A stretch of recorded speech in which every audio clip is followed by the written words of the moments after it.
Good evening. Welcome to the John Gaunt Show. Tonight, I'm not going to criticise politicians necessarily. I'm going to criticise me and you because I'm asking a question. When did we, Britain, Great Britain, lose our balls? We used to be lions. We're now pussies. Do you agree? In the next half hour, I'll show you why I've come to this conclusion.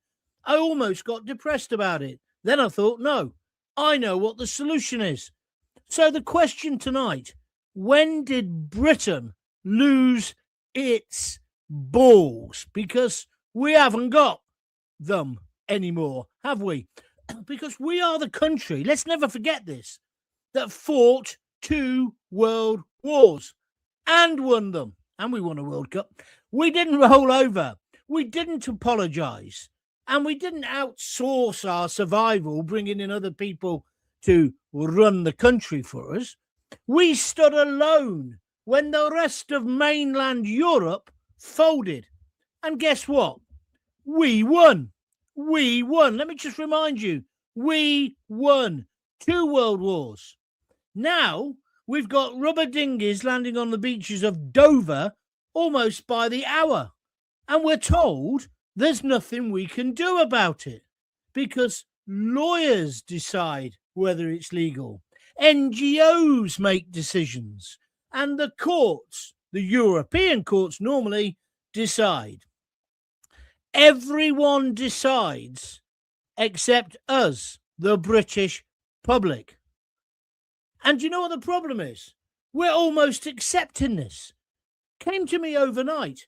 We could stop the boats tomorrow if we put even more pressure onto our politicians. Look what's just happened today, or with the farmers. A massive U-turn because the farmers said, up yours, Sir Keir.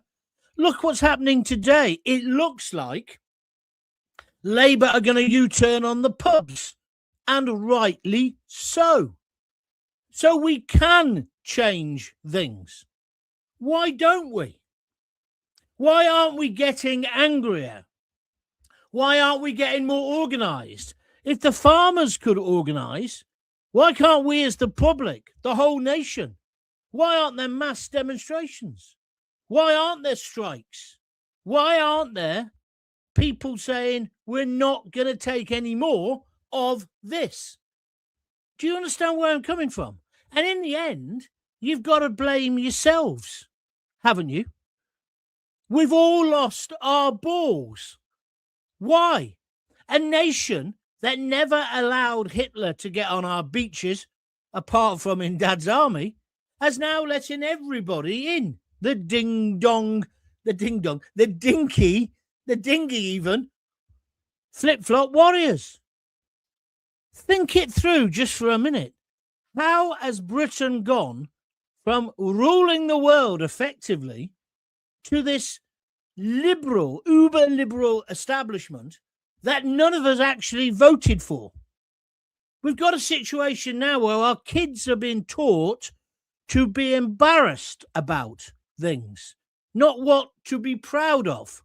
So they're taught that our history, the empire, slavery, you know the script, it's all bad. It's all evil. We should be ashamed of it. Pass me the horsehair shirt and I'll whip myself. How have we allowed this to happen? We've got leaders, not just Starmer, but right across the political spectrum, who are ashamed of our past.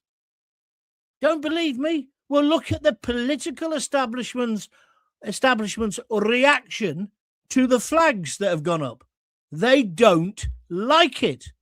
They don't allow us on their TV programs, as particularly the BBC, because our views, our viewpoint doesn't fit in.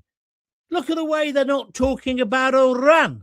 At the moment, there's a revolution going on there, and the Islamist fascist mullahs are going to be chased out of the country, if not killed. Have the BBC talked about it? Hardly, not at all. Why? Because it doesn't fulfill their narrative of the multicultural, diverse world they want to create. That's an extreme Islamist state that is failing. So they're not going to show you it. Mind you, when it was, and the excuse is, oh, it's hard to get in there with cameras. Well, they used that, didn't they? Tried to use that excuse in Gaza, but they still managed to completely slag off the West and Israel and Jewish people. It doesn't add up, does it? So those leaders are ashamed of our past, our history, our culture, our traditions. That's why you end up with Christmas trees being called evergreen trees. That's why you end up with festivals of Winterville. That's why you have season's greetings on Christmas cards. They're ashamed of our background. It's almost got to a point now where we celebrate other religions, and I use the word here advisedly, alien religions to our basic country, i.e. Diwali, i.e. Eid, and the Muslim festivals. We seem to almost celebrate that more. I just remember when I first went to BBC London, I was listening to the drive time show. I was doing mid-morning or something, and I heard them say what time the sun would set. And I found that a bit odd. So I plucked up the courage and asked somebody and said, why are we telling them what time the sun sets? Eid, it's Ramadan or whatever it was. I said, what do you mean it's Ramadan? Well, a lot of our audience at BBC London, which was bullshit, none of them were really, but are Muslim. So we're telling them. What a load of garbage. That's how we've ended up with people having the call to prayer. I don't object to that at all if I go to a Muslim country, but I don't want it in this country because we're not a Muslim country. Fit in or ship out is my kind of philosophy. But why have we allowed this to happen? Why are we allowing our teachers and our schools to tell our kids they should be ashamed? Why aren't we instilling in them pride? Why are we still enthralled to the foreign courts? We've left the EU. But Starmer won't do anything about the boat, just like Rishi didn't do anything. Why? We don't have to care. I showed you about Hungary the other day. Denmark, the same. Poland, the same. Hungary have stopped the illegal immigrants coming in. They only had 1,000 try last year. We're getting 1,000 a day. It can happen. We can stop it. We don't have to listen to the foreign courts. We don't have to listen to Brussels or supranational bodies. And all this ideological nonsense. You can call it woke culture. You can call it cultural Marxism. Where's all that come from? And why have we accepted it? And why have we accepted the biggest lie ever? Diversity is our strength. And if we dare to say, well, I don't actually think it is, we're called racist.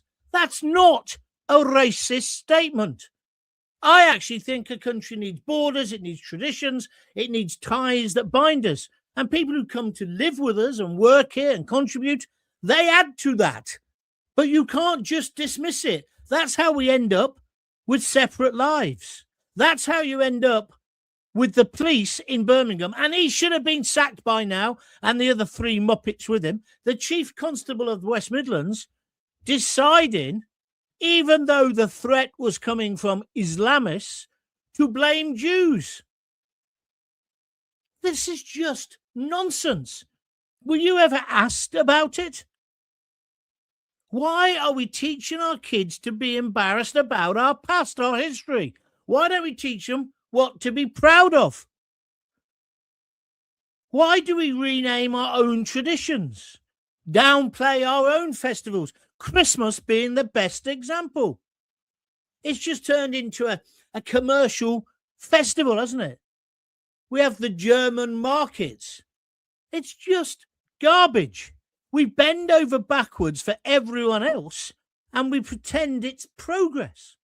And going back to diversity, I'm all for people coming in and managed, well-controlled immigration. It's added to the colour, I use that word advisedly, of the country. But I'm not into people living separate lives in ghettos. I'm not. I'm against it. I'm particularly against it when we let people in who want to kill us or kill our kids at pop concerts. Can I remind you about Manchester? It's ludicrous. But you and I have got to take some responsibility about this, because this isn't progress. Because as far as I can see, this is us going backwards. We've let in religions that go against all of our idea of a liberal Western democracy. And most people are embarrassed to say it. Well, I'm not. Because in this great country of ours, it is legal and legitimate to criticise religion. All religions. Free speech doesn't stop at the church door, and it certainly shouldn't stop at the mosque door. But of course it does when it comes to the Chief Constable of West Midlands Police. Diversity is not our strength. Let's look at the Metropolitan Police. They wanted to get more ethnics into the police. A good thing. Yeah, you need a mixture of people. I agree. But they lowered the standards. This is the Tories' fault. I remember when Theresa May cut 20,000 police jobs. But then, when Boris was in, he wanted them back. So they basically employed anybody. Anybody. All the criteria went out the window.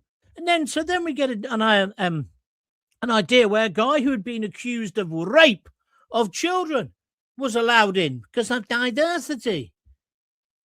Fair play to the Met now. They're trying to clean out their house and say, look, we would never do this again. But I think it puts the leader of the Met in a very difficult position. In fact, the same position as that buffoon who runs the West Midlands. Who decided that we wanted the police force to be a service? That we wanted them to be nice and pleasant and wear rainbow laces and go skateboarding with those idiots who want to stop oil on Tower Bridge. We never got asked, but it's happened. So this broadcast, I'm not trying to stir up hate. I'm trying to say, how have we allowed this? Why are we now allowing Starmer to say, effectively, I can't stop the boats? It's like today with the U-turn on pubs. They're only doing that because they're worried about what Kemi Badenoch said. She says, if she got into power, she wouldn't charge them business rates. I don't know how she'd fund that, but that's what she's saying. And I know for a fact, Reform have got some big plans for the pubs. So now the Tories say, we're going to bring in new plans for you, but not until 2029. I mean, Starmer's an idiot. How he ever thinks anyone's going to buy that as an idea, because they're not. Are they? They're just not. And so this thing about diversity, when I look at what's happening in the Met, when I look what happened at Villa Park, and when I look at people like the Jews and the way they're treated terribly compared to the Muslims, or then when I look at Hindus and Sikhs, they're mixing in, and the majority of Muslims are. It's the Islamists amongst them. Why can't we say no? I see Denmark's today has said, sorry, we're going to boot you out of our country because you hate us. Well, that should be the same. All of those marchers who want to get free Palestine, off you go then. We shouldn't have them in our country.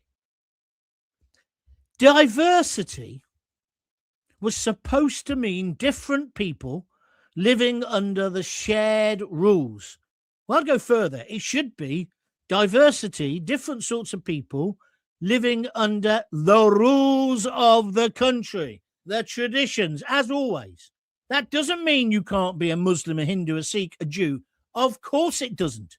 But it means your loyalty, your first loyalty, has to be to our country and our flag. But what diversity has turned into, it's a way of suppressing our ways that have been there for years and tiptoeing around values that we threw into the dustbin of history generations ago. Homosexuality, transsexuality, women's rights. I'm sorry, I want to live in a society where if you are a woman, you have equality. You don't have to go dressed like a Dalek from 500 years ago. Do you understand what I mean? Because at the moment, if an idea clashes with a liberal democracy, it gets challenged. That's how it's meant to be. The newspapers, the internet, the rest of it. It's how our country is meant to work, or it used to be. But the diversity mob, who are now infiltrated every organisation in the country, they don't allow that. Because if you say anything that is slightly, and I use the term advisedly, off colour, they will attack you. Not just attack you, they will cancel you. We are no longer lions. We are pussies.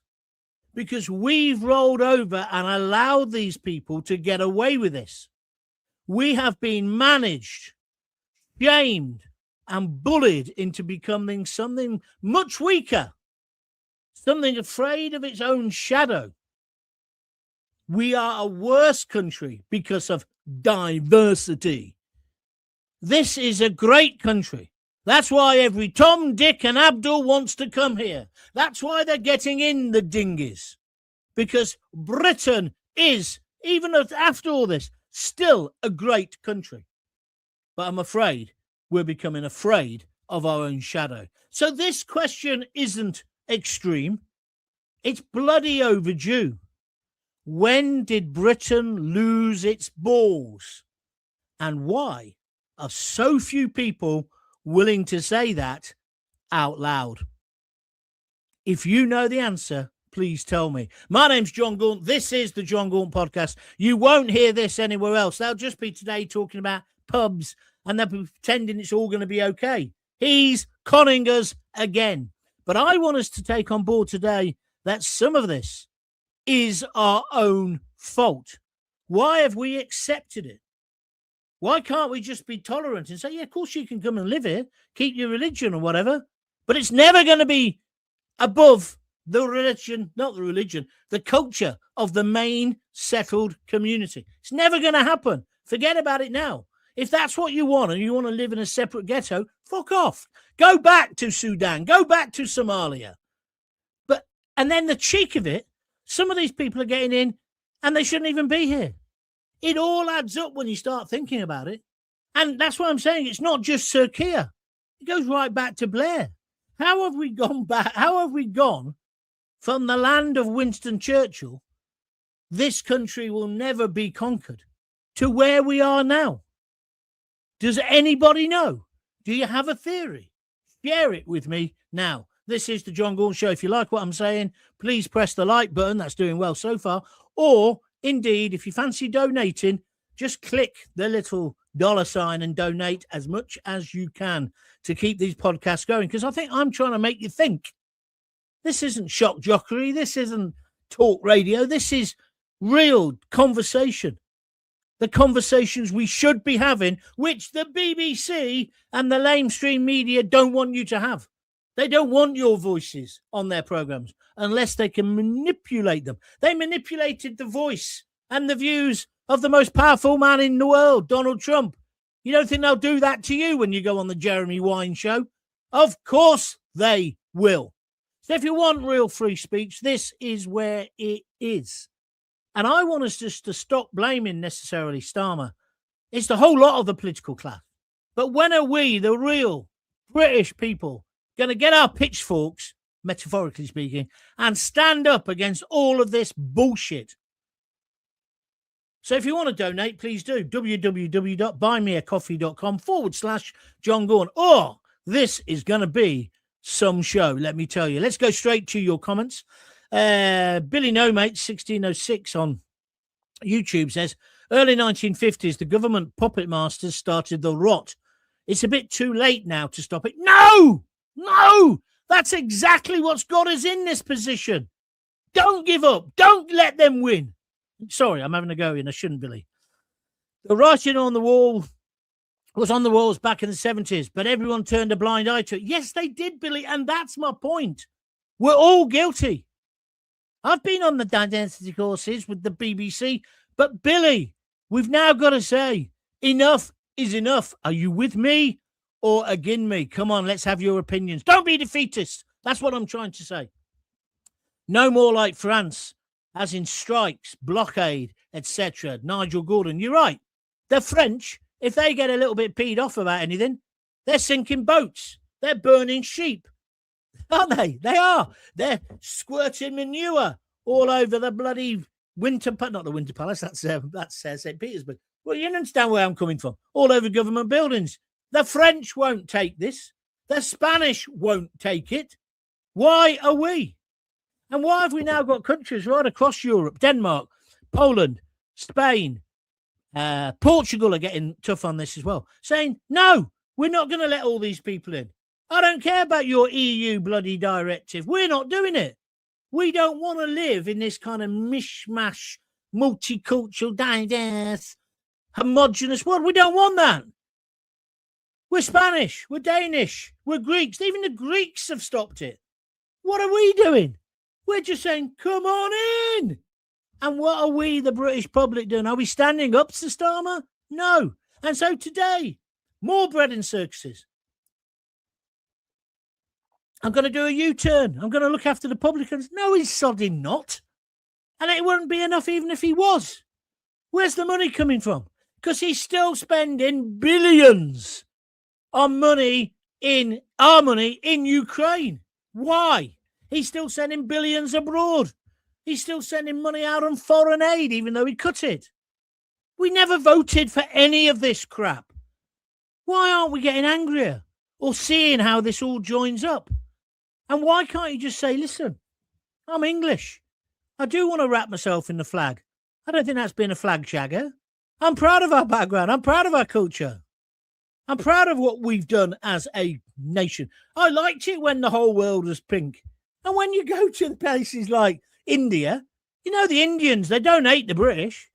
They're proud of what the British did. And when you go, you see the magnificent buildings. I'm not saying it was all marvellous, but I'd like our kids to think about what we achieved, what their ancestors achieved. Wouldn't you? Why aren't we making our voices heard?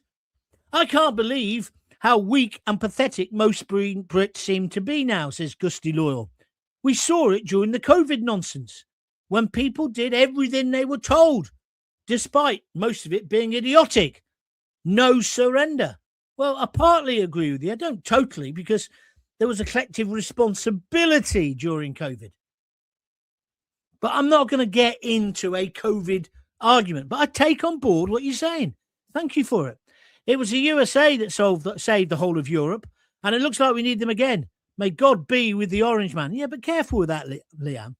Undoubtedly, without the help of the Americans, we would have had trouble, but also without the help of the Russians. Don't forget how many Russians lost their lives. But it was about our resilience. It was about that moment. Who do you think you are kidding, Mr. Hitler? If you think we're on the run, dum-dum-dum-dum-dum. We are the boys that will stop your little game. We are the boys that'll make you think again. It was a comedy, but it's true.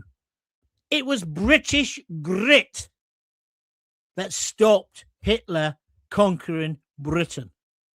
It was British grit, obviously helped and by other people and the Commonwealth as well. Don't underplay that. But it was about our attitude. We were not going to be conquered. Just wasn't going to happen.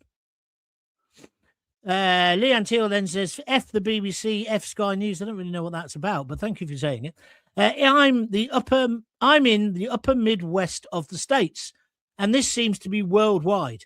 I'm sending best wishes to our blood family across the pond, says Pam Forrester 844. Well, it has happened all around the world. You're right. Western democracies have somehow allowed themselves to be cowed. Cowed? Is that cowed? That's the word, isn't it? By all of this cultural diversity nonsense. Be proud of what you are. And I think that's what Trump's doing, isn't it? He's saying, I'm for America. America first. I'm going to make America great again. What's wrong with that? But he is getting criticised for it. And it's ludicrous. And then we've got Starmer. But like I say, easy just to attack Starmer. Starmer is the jellyfish. He's spineless. And he bends with the wind. Look at this. 10 U-turns he's now done if he does the pub one as well. But will it change? No, because the central direction of travel, choo-choo, is to get back on the Brussels, the EU gravy train. I know you're enjoying it because I can see how many people are watching. How about donating something? Or do you think I should just be doing this for my own pleasure? Come on, I've thought long and hard about this. How about making a donation? Click on the $ and send whatever you can afford. Or please go to www.buymeacoffee.com/John Gaunt. It's great that we're getting more and more American listeners or watchers. So, Pam, nice to have you on board, my friend. Britain never lost its balls, says David KT. We've been castrated. Yeah, but no one held us down, did they, Dave? It's almost as if we've chopped our own balls off. We've allowed them to do it. And not just Labour, the Tories as well.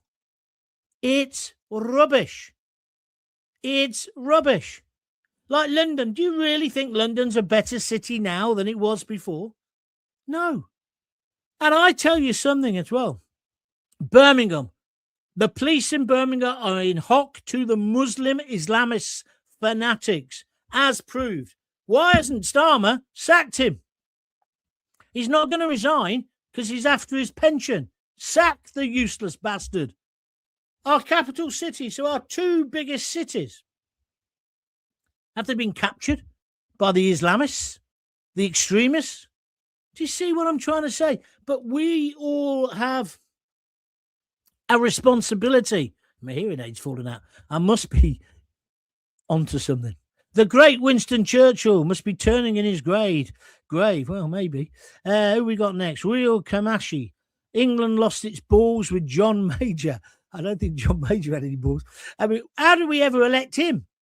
The grey man, the man who tucks his shirt into his underpants. The only interesting thing about him is he was shagging Edwina Curry. I know. I don't know who I felt sorry for the most, Major or her. But anyway, ludicrous.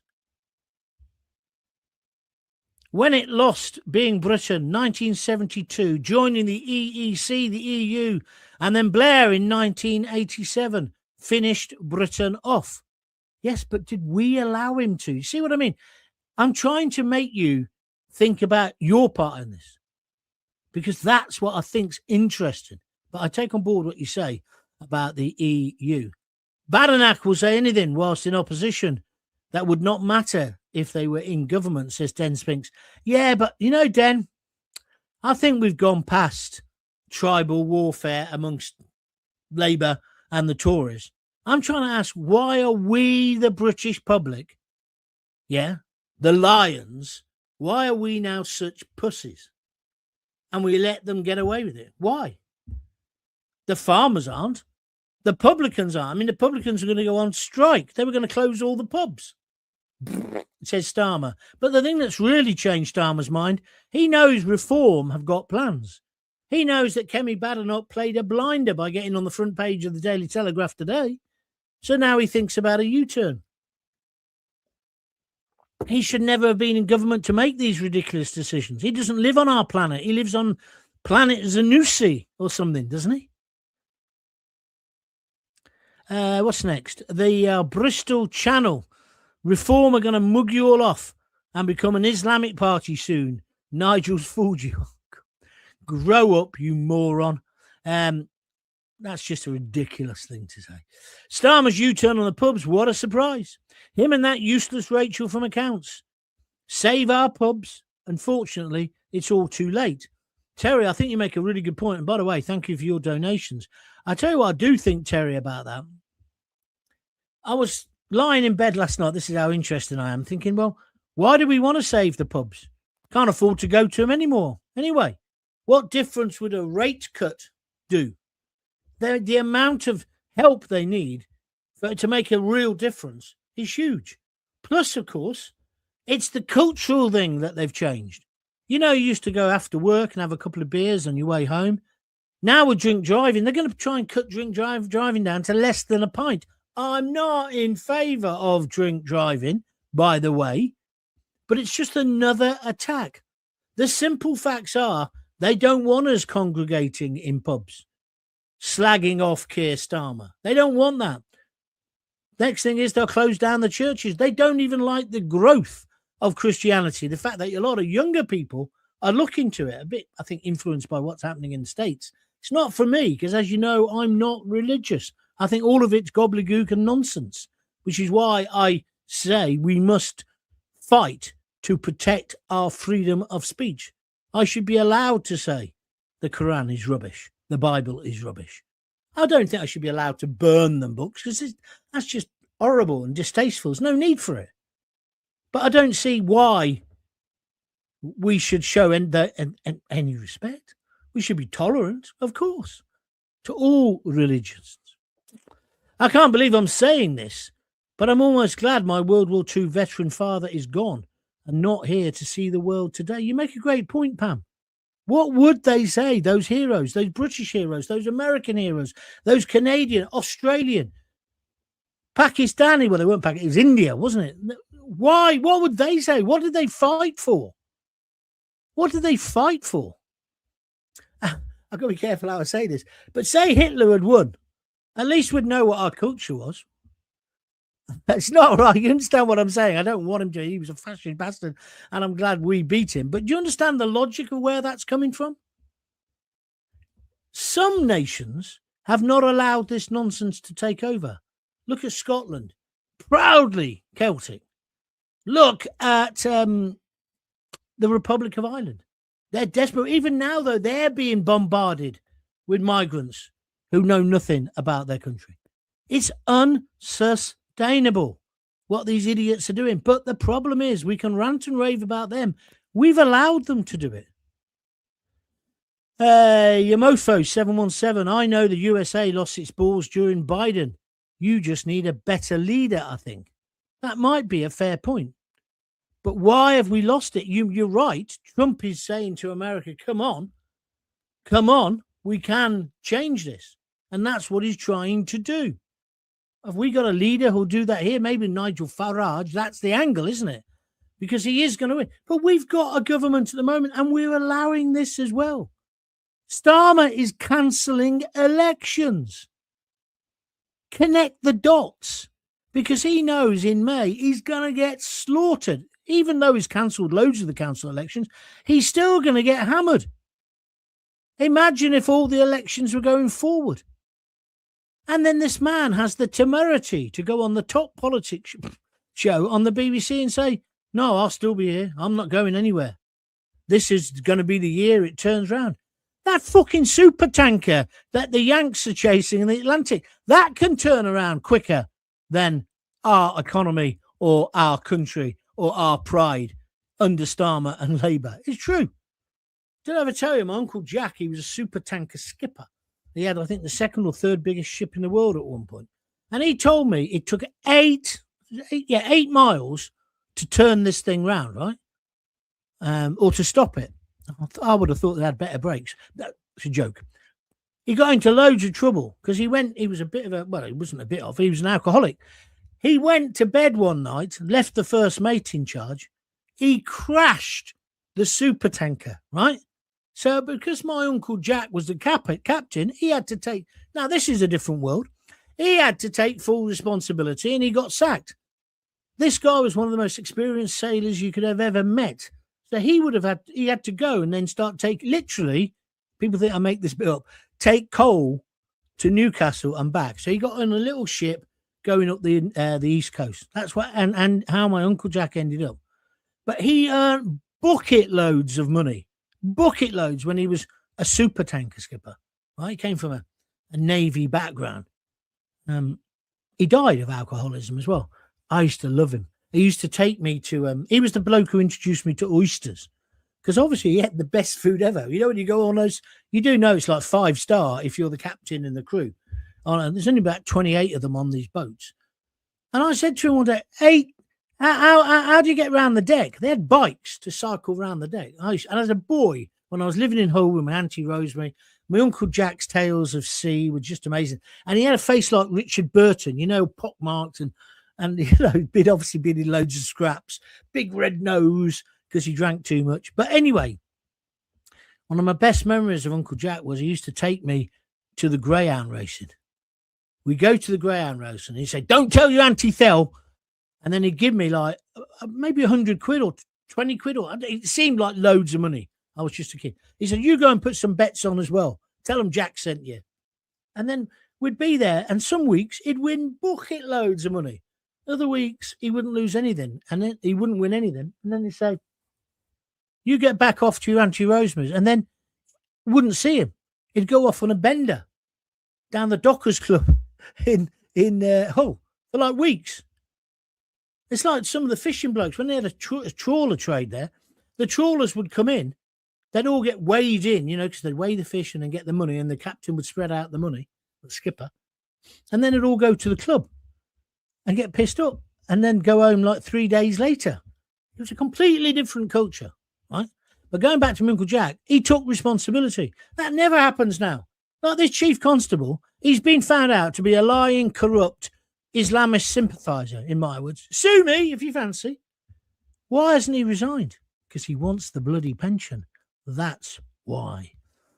You got a view? I want to hear from you. Real, we've got loads of people. Real Kamashi should have to pay income tax before you can get any benefits. Not paid in, not entitled. Oh, I agree with that. Yeah, but unfortunately, politicians sold votes via welfare. And that's a tough machine to fight. You're absolutely right. Same in America, same here. Good points. Thank you for it. Progression within politics and the wider establishment is conditional now on an unquestioning loyalty and obedience to the prescribed doctrine, a stratagem that has infiltrated society since 1945. And that's John Stead is number one. He was a new listener yesterday. John, that's a brilliant point. You're right. You can't get on in the police if you haven't done the common purpose course. You can't. And then we've got the College of Policing who tells you how to police. My old man was a constable, not a chief constable, just a normal constable. He thought his job was just to nick bad uns, sometimes give a few of them a slap as well. That, you know, that's the way it was. But you're right, John. That's John. Yeah, John Stead. Anybody want to contribute? Come on. First one's going to get a real big name check. All right, John, first time texting in. Just want to say that there's English patriots on the beaches in France trying to stop them from coming over here. Good show, John. Thank you. David Bailey, yeah, I know where you're coming from, but can't totally condone that because that should be the SAS doing it. There is an argument, well, at least they're doing it. Difficult one. Trump is shaking up the whole world. You guys will be a domino effect and you will be okay. That's from one of our American cousins. Mutley, foreign fraud, more like. Oh, you mean foreign aid? Yeah. Thank you very much indeed, Mutley. No, that's not Mutley, is it? No. What was the noise that Mutley made? My mate Graham Dudley, I went to school with him. We called him Mutley. I never know why, but we did. And he sometimes gets in touch with me on Facebook. I still want to call him Mutley now. I'm 60. Grow up, John. The age-old art of debate has been stifled, says Lovely Lamb Lunch. I like your name. I have lived for 52 summers, and in the old days, if you had beef with someone, you talked it out. If you think someone's points are unpalatable, you'd chat. Yeah, that is how it was. That's how it was when I was at university. We had a massive rows. Wouldn't mean we weren't friends. That's all gone. That's all gone. We're all vanilla now, aren't we? You boil a frog by turning the heat up gradually, not by dropping it in hot water, so you never notice until it's fait accompli. Very good, John. You're right. I've heard that before. It seems now that the trend is to shut down any opinion that is different. If you mute opinions, though, they don't go away. They go underground, and they'll come back to bite. I absolutely agree with that, Lovely Lamb Lunch. I really do. I think you've hit the nail on the head. So how have we become pussies? Yes, people have been saying to me, oh, there'll be civil unrest soon. There'll be riots. There'll be a revolution. Will there? The people in Iran at the moment are involved in a revolution against the mad mullahs. Are we ever going to be like that? Have we got that backbone anymore? Has that been completely destroyed? Have we given in? Like I said earlier, we were lions. Well, certainly our ancestors were. But I think we're like pussies now. Rolled over, and you can tickle our tummy with a lukewarm pizza from Deliveroo, delivered by some illegal immigrant on a bike, or, you know, you can give us some cheap T-shirts from Primark. Where's our culture? Where's our tradition? Where's our quality? We're in this position, Jackie Ward says, because we're too compliant. The average Brit accepts authority too readily. We then admire the French when they stand up to their government. I don't know how we reverse this ridiculous situation, John. I am desperate for the answer. We do need an uprising. Cliff Dixon, he'll have some good thoughts. He's a clever bloke. He says, they call us flag shaggers, as you say. But what about the left wrapping themselves in Palestinian, EU, LGBTQ++ flags? It's okay when they do it. You make a good point. What I thought was amazing, Cliff, was how they got rid of all their Palestinian flags and have now got their Venezuelan ones. But they're a bit confused because most people in Venezuela are dead chuffed that Trump's got rid of the foul dictator and drug pusher. But I don't quite understand, even with the Palestinian ones, what were they fighting for? And what was this thing about free Palestine? I never got it explained to me what you had to do to get a free Palestine. Was it something like, you know, when you used to have to go to the garage and you got so many tokens, you got a Smurf or a pint glass? Do you remember those promotions? We were all mad for it, weren't we? Do you remember the Thunderbirds? Oh, I'm off on one now. Careful. Danger Island mid-morning radio show coming up. Do you remember Thunderbirds when we used to get them in packets of... what were they in the packets of? Kellogg's or something. I eventually ended up living next door to the guy who did that, and he said it was the most successful promotion, whichever cereal company who did it. And he said they had a position at one point where they were making more money on the plastic toys because you could then, after they got it going, if you were missing Thunderbird, I think it was Thunderbird 2, was it? Was that the green one with the came out? I can't remember. I'm talking about in the 60s. They relaunched it when my kids were little. But anyway, they made more money because people then could buy them. They made more money from that than from the actual cereal or whatever it is they were pushing. This is what he told me, and it was his idea. He big fat bloke he was. But he said it was incredible. People wanted the toy. It's like Happy Meals, isn't it? And by the way, Gaunty's right again. Do you remember when I was doing Simple as Fat and I talked about the whole food pyramid triangle and I said it was upside down? That actually what you should do is eat protein, high-fat animal foods, obviously greens, but you should stay away from carbohydrates and ultra-processed food. Have you seen what Kennedy's just done overnight in the United States? This food pyramid, right? About what you're meant to eat to stay healthy. We've still got it in this country. It's completely wrong, and it's basically what is giving everybody cancer. And now people are coming around to it and understanding it. He's upped it like that. He said, no, animal fats are good. Don't eat anything that says low fat, because low fat equals high sugar. And it's the sugar that's giving you cancer. And now Trump's government agree with that. I wonder if I could get a job. I don't know why I gave that up. I was going well. I didn't get enough people doing it. That's why I gave it up. But I know a lot of people benefited from it. Do you like the haircut? No one's mentioned the haircut. I thought I'd have a few mentions about that. I've got to stop in a minute. Don't exclude the Green Party. They fund the left protests. That's been exposed in Dover. Are you sure it has? Are you sure they have? Because that's interesting if they have. Where are we going next? David KT. It's the Pied Piper who plays the tune, and we've all followed blindingly. I think that's a good fair point. Let's go to the next one. Terrible hiccups. I do apologise. I don't really know who to vote for in the next election. Labour, no. Conservative, no. Greens, no. Reform, no, unless they stop backing non-Christians. Libs, nope. So who's left? What do you mean backing non-Christians? Do you mean the Layla woman who's a Muslim or Zia. Isn't it good to have people like that in the party? I don't know why you'd be against that. Good. Leanne Taylor says, John, have you seen the Reform Councillor Leah Cunningham? She's brilliant. Yeah, I have. I think she is. But some people obviously object to it because she's a Muslim. Where am I going next? Maggie Morley. Starmer has only done this U-turn again because Reform are topping all the polls. Yes, of course. His ratings have... so I've not pressed the button, sorry. His ratings have gone to 11%. Too high, in my opinion. Yeah, that's his approval. But this won't change a thing on how people will vote. No, the absolute bottom line is he's gone. He's absolutely gone. Starmer could promise to give you all the money in the world, give your kids sweets forever. No one's going to vote for him. He's finished.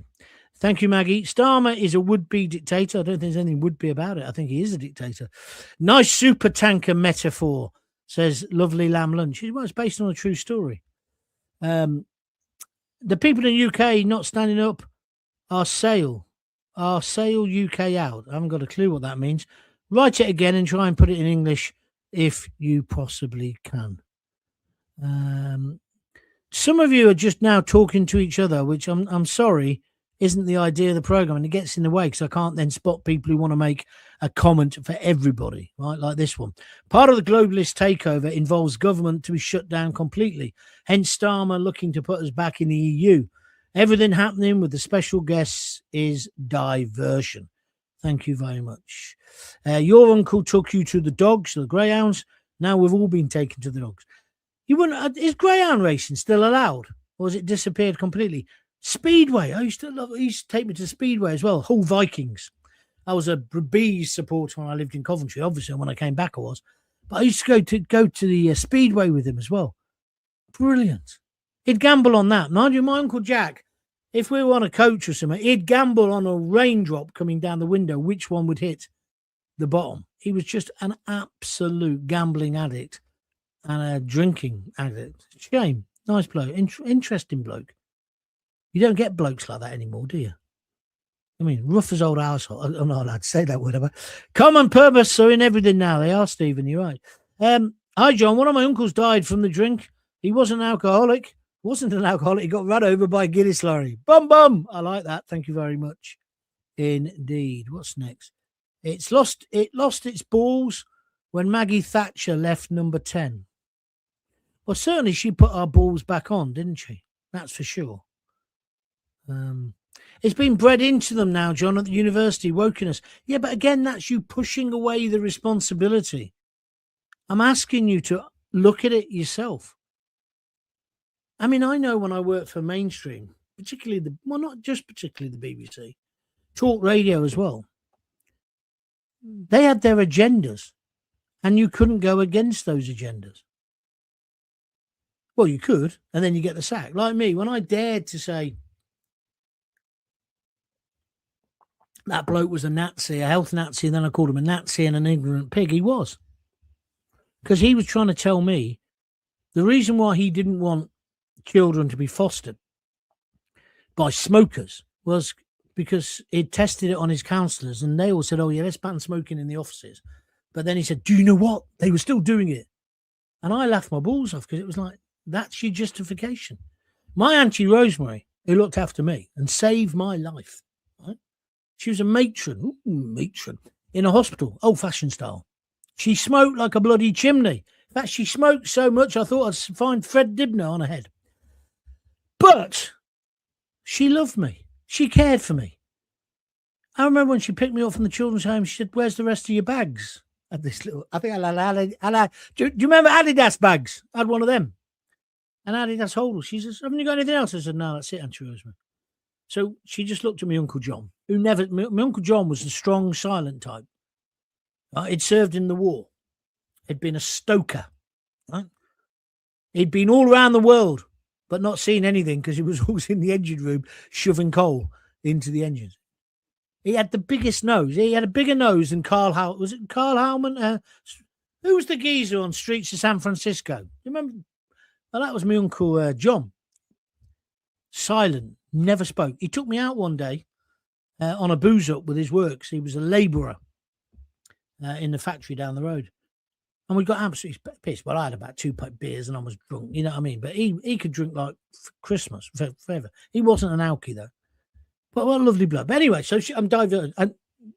I'm what's the word? Anyway, she looked at me, Uncle John, and raised her eyebrows. All right.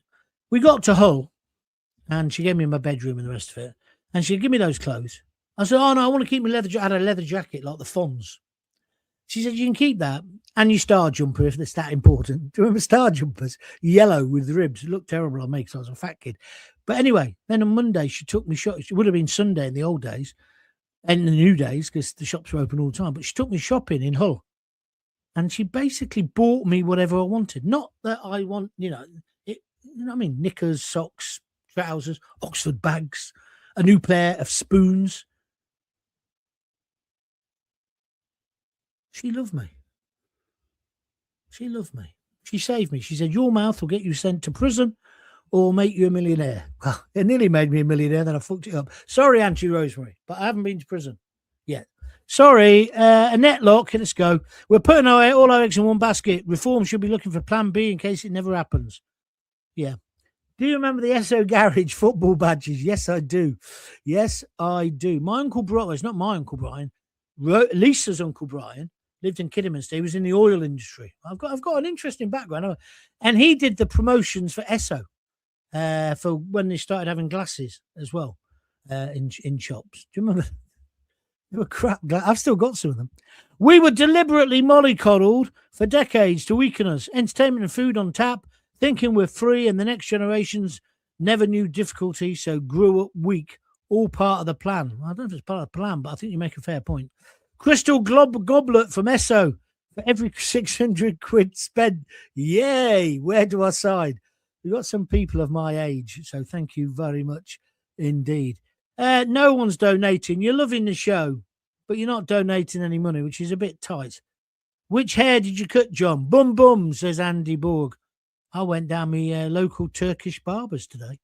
15 quid. I thought that was great value. And a rap of speed. No! I'm making that up. That's a joke. When Blair was in power and he changed a lot of laws, that's when it started. That's when we became pussies. Thank you. Blair ruined the country and he was crap on Give Us a Clue. Lovely lamb lunch. Don't ever slag off Lionel Blair in my company. Lionel Blair was a big fan of mine when I was on BBC London, and he actually also stood in for me when I went on holiday, which was, for me, was fantastic. I love Lionel Blair. Sadly not with us anymore. Best thing was he was in Chitty Chitty Bang Bang in the West End. And he said, oh, Gaunty, he rang me up one day. He said, Gaunty, would your girls like to come and see Chitty Chitty Bang Bang in the West End as my guests, top seats? I said, Lionel, that'd be lovely. Thank you very much. So we go off to the West End, right? And I think Bethany was a little bit scared by it all. Oh, no, I'll tell you when she was scared in a minute. But at one point, he's the child catcher. And he flew over the audience, right? And as he flew over our heads, he looked down and he shouted, hello, Gaunty girls. My daughters thought I was the bee's knees. We then went backstage. Bethany was a bit reluctant. She was only about 8 at the time, to go in the dressing room. And as we, in the end, I said, don't worry, it's Lionel. He's a friend of mine. He's just an actor. You know what kids are like. So we went in. And as we went in, he had his hand on his nose because he had this massive false nose being a child catcher. You know what it's like. And as we went in, he pulled it off like that. Oh, brilliant. What a man. What a talent as well. What a dancer. I used to love him with Una Stubbs. I've never met her, but Lionel Blair, a real gentleman. And what I liked about him was later in life, he didn't come out and he said, I've been a closet heterosexual.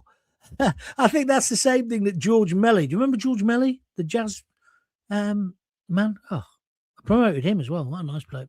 Hi, John. Remember the British Empire, who took over a lot of countries by force? Yeah. We also gave a lot. But are we meant to be really upset about that? Oh, I saw your next comment, Frank, so we know where you're coming from with this comment. John, you got the sack more times than the coal man. Yeah, that's right. But you know what, Frank? To be a has-been, you've got to have been a bean in the first point. You might know something about that if you keep dreaming. They still have greyhound racing. Oh, come on. This is a net. They still have greyhound racing at Bellevue in Manchester. Oh, good stuff. I used to love it. Right, I've got to stop in a minute. I really have.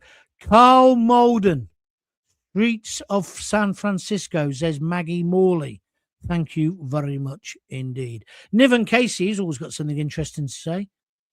One of the reasons the Liberals want us back in the EU is so they don't have to make any decisions. If the EU is making all the laws and rules, they can just ride the choo-choo gravy train. Thank you very much indeed. Oh, Frank Francis, he's obviously just discovered me today. Frank, calm down, love. Hi, John, spelt with an H. There's no H in my name. I remember you on LBC. You was a wind-up merchant. Well, that's remarkable if you remember me on there, because I've never been on LBC. I was on BBC London. I saved it. Who remembers Green Shield stamps? Says Stephen Hall. Yeah, no. I tell you what's worse than Green Shield stamps. There was the pink stamps. Do you remember them? Niven Casey also says a good point. And this is why we've got such poor MPs today. 50 years of outsourcing government has neutered them. Leon Tail says, hope it wasn't a cash-only Turkish barber. No, it wasn't. He's a Kurd anyway, but he's done really well, this barbershop. 74 Quo says, Turkish barber. Yeah, right. No, I just said he was Kurdish, but an interesting guy. I don't know. Just because some of them are money launderers, or the majority, doesn't mean all of them are. Pam Millett says, I remember Green Shield stamps. I got everything I needed before I got married. Good on you, Pam. Right, I'm done. I'm absolutely done. Thank you very much for joining in. I think you enjoyed the show. Enjoyed it so much you couldn't get your hand in your pocket and give me a donation. You can still do it now before we finish if you fancy. Just click on the $ and send me whatever you can afford. I've done 57 minutes for you. I think that's pretty damn good. Also, if you want to do it on Buy Me a Coffee, go to www.buymeacoffee.com/John Gaunt. Oh, David KT says, I used to love the stock car racing at Brandon. Yeah, so did I. Yeah. Speedway was my thing, though, really. With my mate Brett. Jackie Ward, 3 love hearts. Thank you very much indeed. I can stop now. I've just also got to say to you, by the way, I wasn't going to do a show today. I was a bit down. Not depressed, but just down. Just, fuck, what's going on? And then I had this, when I was having my haircut, I had this idea about, well, why have we become pussies? And I think it's something I'm going to return to because it's interesting. But I've also enjoyed talking about my Uncle Jack. I'll tell you about my Uncle Jip one day. He's an even better story. He had the crucifixion scene tattooed on his back. All of it. All of it. And I'll tell you why next time I speak to you. Right. I'm finished now. Thank you for joining in. There isn't a show tomorrow, normally at 6. I'm going out tomorrow. I might do one in the daytime, depending on what happens. If not, I'll definitely be here Sunday afternoon about 2-ish. So stay tuned for that. The best way to know what I'm up to is if you join John Gaunt, John Gaunt TV on YouTube. And then a little pop-up comes up saying, do you want to subscribe? Don't worry, it doesn't cost anything. It just means you want to get on, so we know who you are, helps the algorithm and all the rest of it. And then you'll always know when I'm doing shows. Okay? So that's it. That's me done. I'm going to go down now. Lisa will be there. She'll say, that was rubbish. I said, what, were you listening at the door? She'll say, no, nobody's donated. I'm deeply in the shit. Thanks. Thanks for your support, guys. I'll see you next time. Until then, if you've got kids, give them a kiss, give them a hug, and please don't forget to tell them you love them. See ya.